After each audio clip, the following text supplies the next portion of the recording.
बहुत पुरानी बात। एक राजा था जो अपनी बुद्धिमानी और ज्ञान के लिए अपने ही राज्य में नहीं बल्कि दूसरे राज्यों में भी बड़ा प्रसिद्ध था। संसार में ऐसी कोई वस्तु नहीं थी जिसका उसे ज्ञान न हो। कोई भी चीज और कोई व्यक्ति भी उसकी नजरों से बच नहीं सकता था। उसकी एक बड़ी अजीब आदत थी।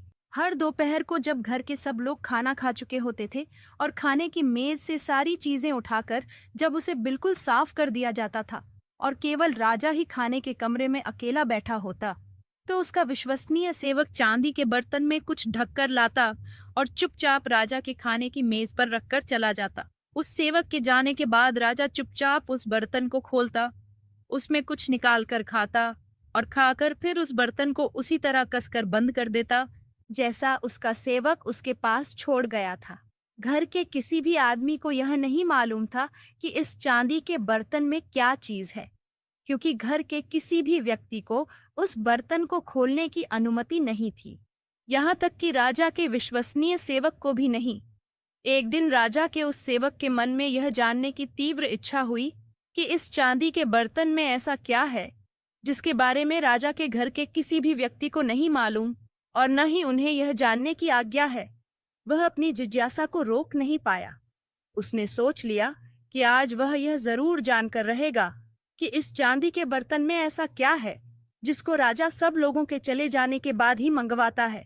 उस दिन जब वह सेवक अपने राजा के लिए वह बर्तन ले जाने लगा, तो उसने महल के एक सूने कमरे के कोने में ले जाकर उसे खोला।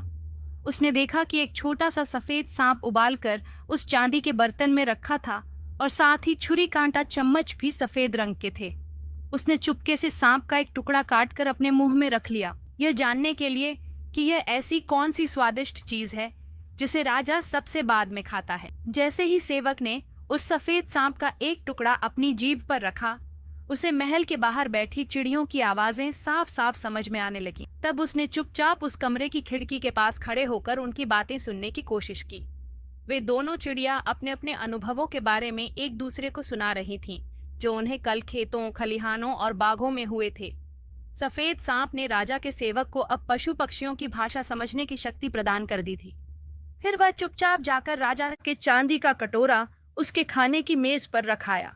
उसी दिन एक ऐसी घटना घटी कि राजा के सेवक को राजमहल छोड़ना पड़ा, क्योंकि उसी दिन रानी की हीरे की अंगूठी कहीं गिर गई। रानी को राजा के इस विश्वसनीय सेवक पर शक हुआ, क्योंकि सिर्फ उसी सेवक को पूरे महल में आने जाने की अनुमति थी। राजा ने अपने सेवक को बुलाकर रानी की हीरे की अंगूठी के बारे में पूछा, पर उस सेवक ने कहा